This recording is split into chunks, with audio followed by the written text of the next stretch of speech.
and to try and not veer too far away into the story, like, the whole overarching idea behind all of this was this really radical experiment in being just present with everything that was in my immediate life in that moment, being open to all the new things that came every single day, because every day was completely different. Like, you're sleeping in a new place every day.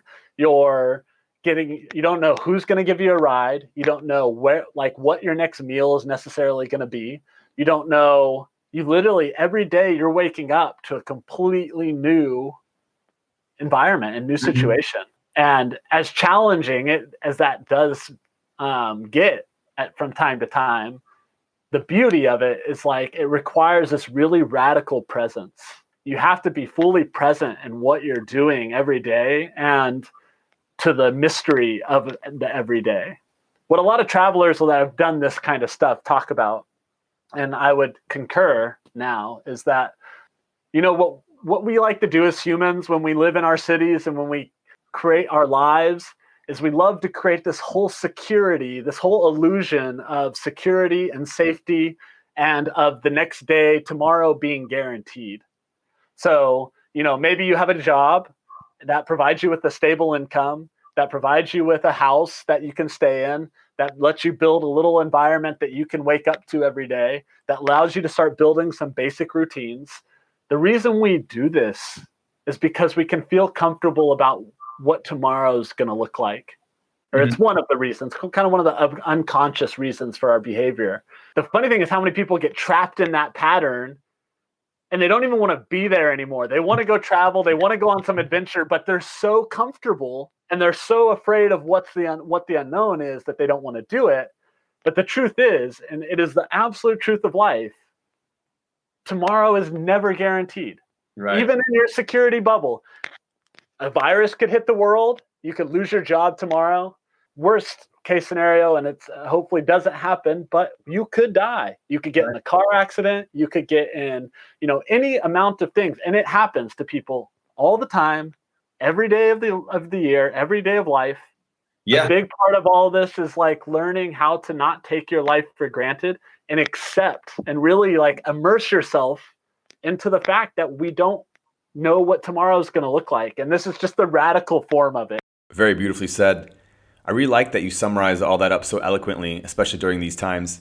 It's such a powerful statement to make because the theme of our last couple of podcasts have been people taking on these crazy adventures and having to overcome that fear of the unknown that kind of always creeps in. Like, for example, when I decided to go teach in South Korea, I had no idea what I was signing up for, but I knew I wanted something more adventurous and to explore the culture and life in Asia. But the hardest part is getting over that initial fear of the unknown. I also wanted to mention one of my favorite authors, Tim Ferriss. What he likes to do to remind himself that everything can be taken away at any time is that once every 3 months or so, he does absolutely bare minimum living. So he'll be sleeping in a sleeping bag on the floor, eating simple staple foods like beans and rice. This not only helps him stay grateful for what he has, but also serves as a reminder that everything can be taken away at any moment. And more importantly, that he can still survive and live under those conditions.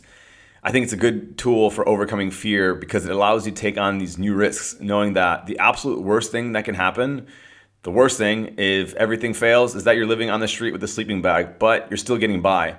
And I really like that example because it shows us that we can survive, especially during these times. We start believing that if we don't have 3 meals a day or toilet paper or Netflix or X or Y or Z, that we will not be able to survive. But in reality, we have been around for so many years. We've adapted to every situation. I mean, we're still here now, so we can get by on so little. That's why your story is so fascinating to me because you were able to get by on almost nothing. You were able to trust the universe, trust that everything will work out in the end, and you will learn something.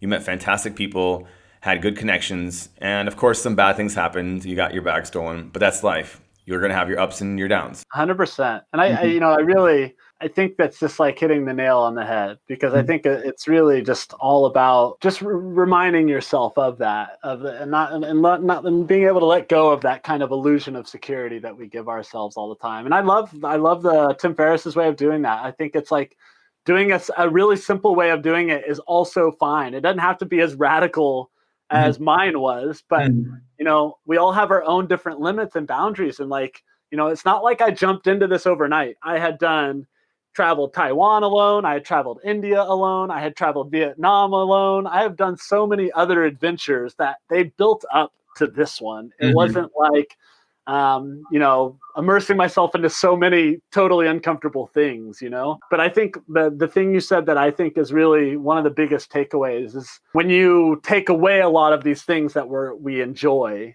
that we've gotten into a habit of enjoying, what really comes to the surface and you start to really ask yourself again is like, what are the things that I really need? Like, what are the things that are actually needed for me to be content in life, for me to have satisfaction? Because, honestly, I will tell you right now, and it's something I'm really so proud that have come from these experiences. Like, I don't need a hot pizza to be happy. I honestly don't. Like, I like it. Yeah, I think it's great. Like, you throw all the toppings on there, fresh made, Italian, thin crust. Like, I love a fucking great pizza. It's amazing. It's a beautiful work of art.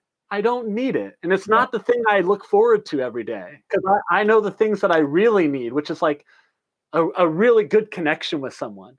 Sometimes I really need that. Sometimes I really need someone to talk to, someone to, hold hands with, someone to really share my life with. And that is a real need, as opposed to like, oh, I really like my coffee in the morning. I really need my coffee in the morning to start my day. It's like, do you really need that thing? These experiments you can run in your life and these little adventures you can go on are a fun way of like letting you experiment with your own life and your own self with, what do I need? What are the things I really need? Yeah, I 100% agree with you on that. And just as we are wrapping up your story, what lessons did you learn and come away with after you finished this journey? That idea that we just mentioned of reevaluating what are the things you really need in life. And I think for me, it boiled down to a couple really simple things, which was connection. We need to feel connected. And that's not always necessarily just to others. That can be connected to yourself, which is really important. And I saw that Philip in the group chat asked about like time slowing down, which it did slow down in a sense that I had very little to do but be with myself in whatever experience I had to do that day. Whether it was, have to hitchhike a ride and still trying to get to Portugal, or waking up in Valencia and having a day just to hang out in the city. Whatever that day's adventure had to be, the ultimate truth of it was that I had so little to worry about. I don't have a rent to worry about. I don't have a job to go to. I don't have to think about, I had some very basic problems I had to solve, but truth be told, I felt like they're quite a lot simpler than some of the problems we have to solve when we have a business or a job or a career that we're dealing with.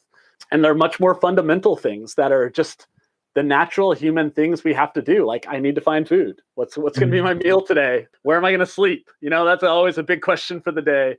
But then outside of those two basic questions, which are probably our two most fundamental questions, the only other question who am I going to connect to today? It was this really beautiful time in my life where I was able to narrow down everything else. I didn't have to worry about anything else in my life besides those three things. What am I going to eat?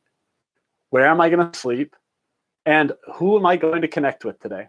Being able to stay so open to everything that came to my life those times. Like, I met so many random people.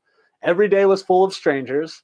Every day was full of some mystery situation in which I was going to be able to present myself with like open arms to whoever it was. Random people on the street, random people that were going to give me a ride, and I was going to be present. I was going to be there, and I was going to, like we kind of mentioned in the title of this whole story, was like, it was all, so much of the story was driven by compassion. So much of the day-to-day life was driven by compassion. Like, I wasn't worried about just satisfying my needs.